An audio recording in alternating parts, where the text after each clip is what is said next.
നമസ്കാരം, എല്ലാ കൂട്ടുകാർക്കും എൻ്റെ യൂട്യൂബ് ചാനലിലേക്ക് സ്വാഗതം. ഇന്ന് നമുക്ക് ഒരു മലബാർ സ്റ്റൈലിൽ തേങ്ങാച്ചോറ് വെച്ചാലോ. അതിന് വേണ്ടിയിട്ട് നമ്മൾ ഈ ഗ്ലാസ്സിന് 1.5 ഗ്ലാസ് അരിയാണ് എടുത്തിരിക്കുന്നത്. 1.5 ഗ്ലാസ് അരിക്ക് ഞാൻ 3 ഗ്ലാസ് വെള്ളം അടുപ്പത്ത് വെച്ചിട്ടുണ്ട്. ഇനി നമ്മൾ റേഷൻ കടയിൽ നിന്ന് കിട്ടിയ റേഷൻ അരിയാണ് ഉപയോഗിക്കുന്നത്. ഇത് നന്നായിട്ട് നമുക്കൊരു 5-6 പ്രാവശ്യം കഴുകിയെടുക്കാം. കഴുകിയെടുത്തതിന് ശേഷം ചൂടുവെള്ളത്തിൽ കൂടെ നമുക്കൊന്ന് നന്നായിട്ട് കഴുകിയെടുക്കാം. അപ്പോൾ ഞാനൊന്ന് കഴുകിയെടുത്തുകൊണ്ട് വരട്ടെ. അരിയെല്ലാം നമ്മൾ നന്നായിട്ട് കഴുകി വൃത്തിയാക്കി എടുത്തിട്ടുണ്ട്. റേഷൻ കടയിൽ നിന്ന് കിട്ടിയ അരി ആയതുകൊണ്ട് നമ്മൾ ചൂടുവെള്ളത്തിൽ കൂടെ കഴുകിയെടുത്തിട്ടുണ്ട്. ഈ കഴുകി വൃത്തിയാക്കി വെച്ചിരിക്കുന്ന അരി നമുക്ക് ചൂടായി വന്ന വെള്ളത്തിലേക്ക് ഇട്ട് കൊടുക്കാം. വെള്ളം നന്നായി ചൂടായി വന്നതിന് ശേഷം മാത്രമേ നമുക്ക് അരി ഇട്ട് കൊടുക്കാൻ പറ്റത്തുള്ളൂ. കാരണം റേഷൻ അരിയല്ലേ, റേഷൻ അരി ആകുമ്പോൾ അധികം വേവില്ല. അപ്പോൾ നമ്മൾ തിളച്ച് വരുന്ന വെള്ളത്തിലേക്ക് അരി ഇട്ട് കൊടുക്കുക. അരിയെല്ലാം അതിനകത്തേക്ക് ഇട്ടതിന് ശേഷം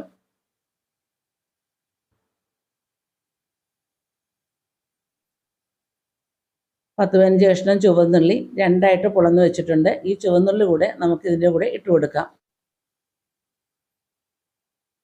ഒരു മുറി തേങ്ങ ചിരകിയെടുത്ത് ചെറുതായിട്ട് ചിരകിയെടുക്കണം. ആ തേങ്ങ കൂടെ നമുക്ക് അതിനകത്ത് ചേർത്ത് കൊടുക്കാം.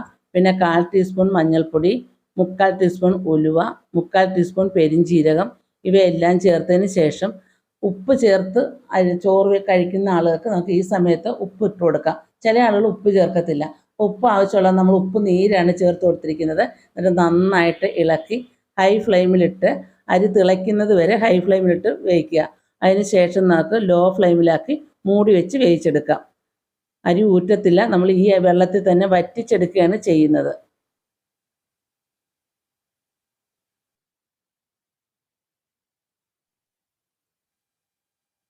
അപ്പോൾ നമ്മുടെ അരി നന്നായിട്ട് തിളച്ച് വന്നിട്ടുണ്ട്. ഇനി നമുക്കൊന്ന് ഇളക്കി കൊടുത്തിട്ട് ലോ ഫ്ലെയിമിലാക്കി വേവിച്ചെടുക്കാം. വെള്ളമൊക്കെ ഉണ്ട്, ആവശ്യത്തിനുള്ള വെള്ളമുണ്ട്. ഈ വെള്ളത്തിൽ ഇരുന്ന് നന്നായിട്ട് വെന്ത് വറ്റി വന്നാൽ മതി. നമ്മൾ ചോറ് ഊറ്റത്തില്ല, വറ്റിച്ചാണ് എടുക്കുന്നത്. ചെറുതീയിലിരുന്ന് ഇനി വെന്ത് വരട്ടെ. ഇതിനാവശ്യമായ ബീഫ് കറി നമുക്ക് തയ്യാറാക്കാം. അതിന് വേണ്ടിയിട്ട് മസാലക്കൂട്ട് ആദ്യം ഒന്ന് തയ്യാറാക്കി എടുക്കാം. 1 സ്പൂൺ പെരിഞ്ചീരകം, 1 സ്പൂൺ കുരുമുളക്, 2 ഏലയ്ക്ക, 1 കഷ്ണം കറുവപ്പട്ട, 2 ഗ്രാമ്പ്, തക്കോല, ഇതെല്ലാം കൂടെ നമുക്കൊന്ന് ചൂടാക്കി എടുക്കാം. അപ്പോൾ നമ്മൾ പ്രത്യേകിച്ച് വേറെ മീറ്റ് മസാലകളൊന്നും ചേർക്കണ്ട.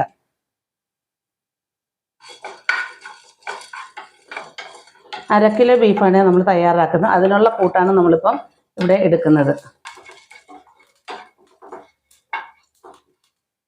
എല്ലാം നന്നായി ചൂടായി വന്നിട്ടുണ്ട്. 1.5 സ്പൂൺ മല്ലിപ്പൊടി, 1.5 സ്പൂൺ മുളക് പൊടി, 1/2 ടീസ്പൂൺ മഞ്ഞൾപ്പൊടി, ഇതും കൂടെ നമുക്ക് ഇതിനകത്തേക്കിട്ട് മൂപ്പിച്ചെടുക്കാം. എന്നിട്ട് ഇതെല്ലാം കൂടെ മിക്സിയുടെ ജാറിലിട്ടൊന്ന് പൊടിച്ചെടുക്കാം. ലോ ഫ്ലെയിമിലാക്കിയിട്ട് വേണം പൊടികളൊക്കെ ചേർക്കുമ്പോൾ നമ്മൾ മൂപ്പിച്ചെടുക്കാനായിട്ട്. ഇപ്പോൾ എല്ലാം നന്നായിട്ട് മൂത്ത് വന്നിട്ടുണ്ട്. നമുക്ക് മാറ്റി വയ്ക്കാം.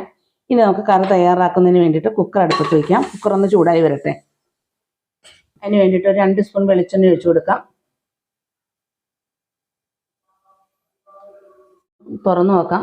10 മിനിറ്റോളം നമ്മളിപ്പം മൂടി വെച്ച് വേവിച്ച്, നമ്മൾ ആദ്യം ചേർത്ത വെള്ളം പോരാതെ വന്നായിരുന്നു. അപ്പം നമ്മൾ 1 ഗ്ലാസ് വെള്ളം കൂടെ ചൂടുവെള്ളം നന്നായിട്ട് ചൂടാക്കിയതിന് ശേഷം മാത്രമേ വെള്ളം പോരാതെ വന്ന് നമുക്ക് ഒഴിച്ചു കൊടുക്കാൻ പറ്റത്തുള്ളൂ. അത് ഓരോ അരിയുടെ ഇത് കണക്കിരിക്കും. വെള്ളത്തിൻ്റെ കണക്ക് നമുക്ക് കൃത്യമായിട്ട് പറയാൻ പറ്റില്ല. അപ്പോൾ അതെ 4 ഗ്ലാസ് വെള്ളം നമ്മൾ മൊത്തം ഒഴിച്ച് ഇപ്പം നമ്മുടെ ചോറ് നന്നായിട്ട് വെന്ത് വന്നിട്ടുണ്ട്. കണ്ടില്ലേ, കറക്റ്റ് പരുവത്തിന് വെന്ത് വന്നിട്ടുണ്ട്. ഇനി നമുക്കിത് ഫ്ലെയിം ഓഫാക്കി വയ്ക്കാം. നമുക്കിതിനാവശ്യമായ ഒരു കറിക്കൂട്ട് തയ്യാറാക്കാം. നമ്മൾ ബീഫ് കറിയാണ് വയ്ക്കാൻ പോകുന്നത്. അപ്പോൾ ഇത് ഫ്ലെയിം ഓഫാക്കുകയാണ്. നമ്മുടെ ചോറ് ഇവിടെ റെഡിയായി. എണ്ണ ചൂടായി വന്നിട്ടുണ്ട്. അതിലേക്ക് അല്പം കടുക് ഇട്ട് കൊടുക്കാം.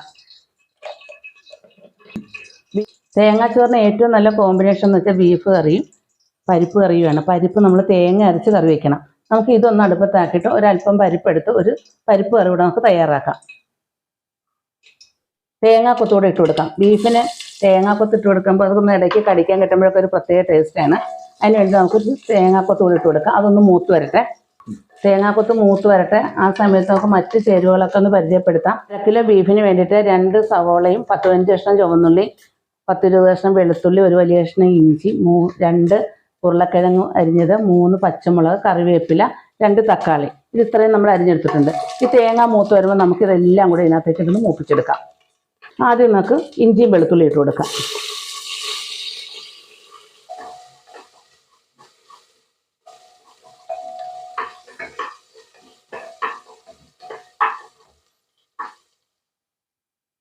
ഇനി നമുക്ക് മറ്റ് ചേരുവകളെല്ലാം ഇട്ട് കൊടുക്കാം.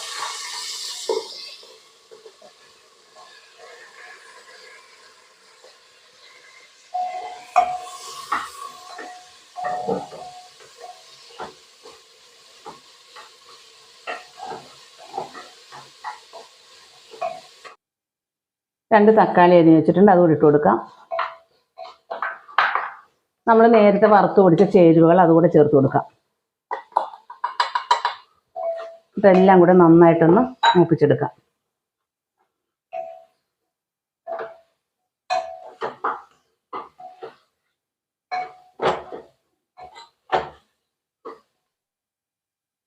കഴുകി വൃത്തിയാക്കി വെച്ച് ഇറച്ചിപ്പൊടി ഇട്ട് കൊടുക്കാം.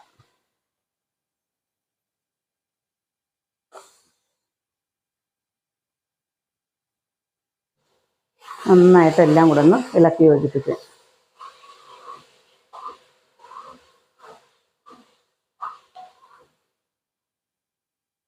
ഇനി ഇതിലേക്ക് നമുക്കൊരു 3/4 ഗ്ലാസ് വെള്ളം കൂടെ ഒഴിച്ചു കൊടുക്കാം. നമ്മൾ വറുത്ത് പൊടിച്ച മിക്സിയുടെ ജാറ് കഴുകി എല്ലാം കൂടെ ഒരു 3/4 ഗ്ലാസ് വെള്ളം കൂടെ ഒഴിച്ചു കൊടുക്കുകയാണ്. ചെറിയൊരു ഗ്രേവിയോട് കൂടി വേണം നമുക്ക് ഈ കറി തയ്യാറാകാൻ. ഇറച്ചിയിലും വെള്ളമുണ്ട്, അപ്പം ഇത്രയും വെള്ളം മതി. ഇനി ഇതിനാവശ്യമായ ഉപ്പ് കൂടെ നമുക്ക് ചേർത്ത് കൊടുക്കാം. ആവശ്യമായ ഉപ്പ് കൂടെ ചേർത്ത് കൊടുക്കാം. എന്നിട്ട് നന്നായിട്ട് ഇളക്കി യോജിപ്പിക്കാം.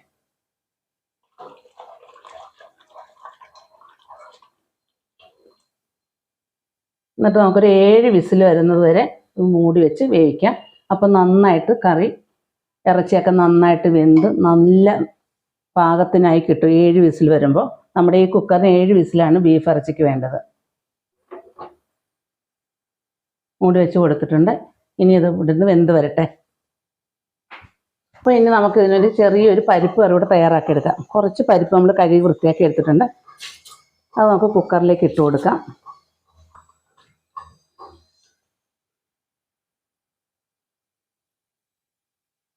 രണ്ട് പച്ചമുളക്, 3-4 ചുവന്നുള്ളി വട്ട അരിഞ്ഞിട്ട് കൊടുക്കാം. എന്നിട്ട് ആവശ്യത്തിന് വെള്ളവും ചേർത്ത് നമുക്കിതൊന്ന് വേവിച്ചെടുക്കാം. ഉപ്പും ചേർത്ത് നമുക്ക് വേവിച്ചെടുക്കാം. അപ്പോൾ ഇത് ഇവിടെ ഇരുന്ന് വെന്ത് വരട്ടെ. അപ്പം നമുക്കിതിനൊരു അരപ്പ് തയ്യാറാക്കണം. അരപ്പ് തയ്യാറാക്കുന്നതിന് വേണ്ടി മിക്സിയുടെ ജാറിലേക്ക് ഒരു നുള്ളു തേങ്ങ, ഒരു 2 പിടി തേങ്ങ, ഒരല്ലി വെളുത്തുള്ളി, നുള്ളു നല്ല ജീരകം, അല്പം മഞ്ഞൾപ്പൊടി, ഇതെല്ലാം കൂടെ ചേർത്ത് നമുക്ക് നന്നായിട്ടൊന്ന് അരച്ചെടുക്കാം. അരച്ചുകൊണ്ട് വരട്ടെ. ഇപ്പം 4 വിസിൽ വന്ന് നമ്മുടെ പരിപ്പ് വെന്തിട്ടുണ്ട്. നമ്മൾ ഫ്ലെയിം ഓഫ് ആക്കുകയാണ്. അപ്പോൾ ഇപ്പുറത്തിരുന്ന് നമ്മുടെ ഇറച്ചി ഒന്ന് വെന്ത് വരട്ടെ. ഇപ്പോൾ ഒരു 7 വിസിൽ വന്ന് നമ്മൾ ഫ്ലെയിം ഓഫ് ആക്കുകയാണ്. കുക്കർ തണുത്തതിന് ശേഷം നമുക്കിനി ഇത് തുറന്ന് നോക്കാം. പരിപ്പ് നന്നായിട്ട് വെന്ത് വന്നിട്ടുണ്ട്.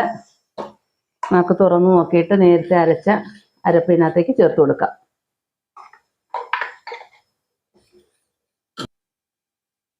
അപ്പം നേരത്തെ നമ്മൾ അരച്ച് വെച്ച അരപ്പിനകത്തോട്ട് ചേർത്ത് കൊടുക്കാം. എന്നിട്ടൊന്ന് ചൂടാക്കിയെടുക്കാം. ചൂടാക്കിയെടുത്തതിന് ശേഷം നമുക്കൊന്ന് താളിക്കുകയും കൂടെ വേണം. ഇതേ പരുവത്തിന് വേണം നമ്മൾ ലൂസാക്കി എടുക്കാൻ. ഇനി ഇത് തണുത്ത് വരുമ്പോൾ ഒന്നുകൂടെ കട്ടിയാവും. അത് നന്നായിട്ട് ചൂടായി വന്നിട്ടുണ്ട്. അതിൻ്റെ പച്ചവയൊക്കെ മാറി. ഇനി നമുക്ക് ഇറക്കി വയ്ക്കാം. എന്നിട്ട് നമുക്ക് കടുക് താളിച്ച് വയ്ക്കാം. അതിനൊരു പാൻ അടുപ്പത്ത് വെച്ചിട്ടുണ്ട്. ഇതിലേക്ക് അല്പം വെളിച്ചെണ്ണ ഒഴിച്ച് കൊടുക്കാം. ഇങ്ങനെയുള്ള കറികളൊക്കെ നമ്മൾ വെളിച്ചെണ്ണയിൽ തന്നെ തയ്യാറാക്കണേ. അല്പം കടുക് ഇട്ട് കൊടുക്കാം. 2 ചുവന്നുള്ളി വട്ട അരിഞ്ഞത്, വറ്റൽമുളക്,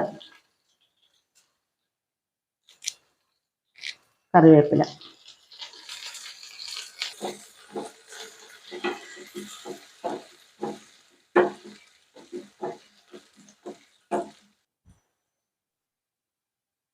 വറകൂടെ നമുക്ക് ഇതിലേക്ക് വെച്ച് കൊടുക്കാം. അപ്പോൾ നമുക്ക് ടേസ്റ്റി ആയിട്ടുള്ളൊരു പരിപ്പ് കറിയും റെഡിയായി. കുക്കർ തണുത്ത് വന്നിട്ടുണ്ട്. നമുക്ക് തുറന്ന് നോക്കാം. എന്താ വാസന! നമുക്കൊന്ന് ഇളക്കി നോക്കാം. കണ്ടില്ലേ, നല്ല ഗ്രേവിയോട് കൂടിയുള്ള ഇറച്ചിക്കറി. ബീഫൊക്കെ നന്നായിട്ട് വെന്ത് നല്ല ടേസ്റ്റായി. ഇനി ഇവിടെ ഉപ്പൊക്കെ നമുക്കൊന്ന് ചെക്ക് ചെയ്യാം. അപ്പോൾ നമുക്ക് ഇറച്ചിക്കറി ഒരു സെർവിങ് ഡിഷിലേക്ക് പകർന്നു കൊടുക്കാം. വളരെ പെട്ടെന്ന് തയ്യാറാക്കിയ ഒരു ഇറച്ചിക്കറിയല്ലേ. ഇറച്ചിക്കറിയും പരിപ്പും ഉണ്ടെങ്കിൽ നമ്മുടെ തേങ്ങാച്ചോറ് നല്ല അടിപൊളി. ആവശ്യത്തിനുള്ള എരിവും, ഇറച്ചിയൊക്കെ നല്ല സൂപ്പറായിട്ട് വെന്തിട്ടുണ്ട്.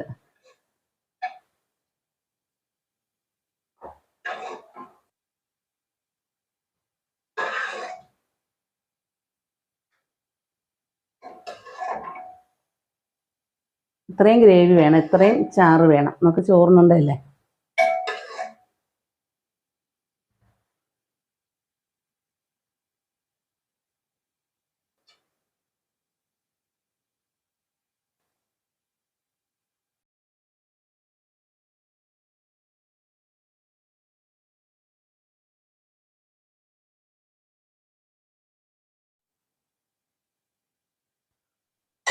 മലബാർ സ്പെഷ്യൽ തേങ്ങാച്ചോറ് റെഡിയായി. അതിനുള്ള നല്ലൊരു കോമ്പിനേഷനാണ് നമ്മുടെ ബീഫ് കറി. കണ്ടില്ലേ, അതും കൂട്ടി ഒരു പിടുത്തം അങ്ങോട്ട് പിടിക്കണം. പരിപ്പ് കറി, തേങ്ങ അരച്ച പരിപ്പ് കറി. അപ്പം ഈ വീഡിയോ എല്ലാം നിങ്ങൾ കണ്ടല്ലോ. അപ്പം നമ്മൾ മലബാർ സ്പെഷ്യൽ ചോറിനുള്ള കറിയാണ് തയ്യാറാക്കിയത്. നമ്മൾ സാധാരണ ബീഫ് കറി വെക്കുന്ന രീതിയിലല്ല, എല്ലാ കൂട്ടുകളും കൂടെ ഒന്നിച്ച് കുക്കറിലാക്കിയാണ് നമ്മൾ തയ്യാറാക്കിയത്. അതുപോലെ തന്നെ പരിപ്പും. എത്രയും വേഗം നമുക്കിതെല്ലാം വീട്ടിൽ തന്നെ പെട്ടെന്ന് തയ്യാറാക്കാവുന്ന ഒരു വിഭവമാണിത്. അതെല്ലാവർക്കും പെട്ടെന്ന് തന്നെ തയ്യാറാക്കി എടുക്കാനും പറ്റും. കുട്ടികൾ തൊട്ട് മുതിർന്നവർക്ക് വരെ വളരെയധികം ഇഷ്ടപ്പെടുന്ന ഒരു വിഭവമാണ്. ഒരു പ്രാവശ്യമെങ്കിലും നിങ്ങൾ ഇതുപോലെ ഒന്ന് തയ്യാറാക്കി നോക്കിയിട്ട് നിങ്ങളുടെ അഭിപ്രായങ്ങൾ എന്നെ കമൻറ്റായി അറിയിക്കുക. അതുപോലെ തന്നെ നിങ്ങളുടെ സപ്പോർട്ടും എനിക്ക് എപ്പോഴും ഉണ്ടാകണം. ഇനി ഇതുപോലെയുള്ള വെറൈറ്റി വീഡിയോകളുമായി നമുക്ക് കാണാം. താങ്ക്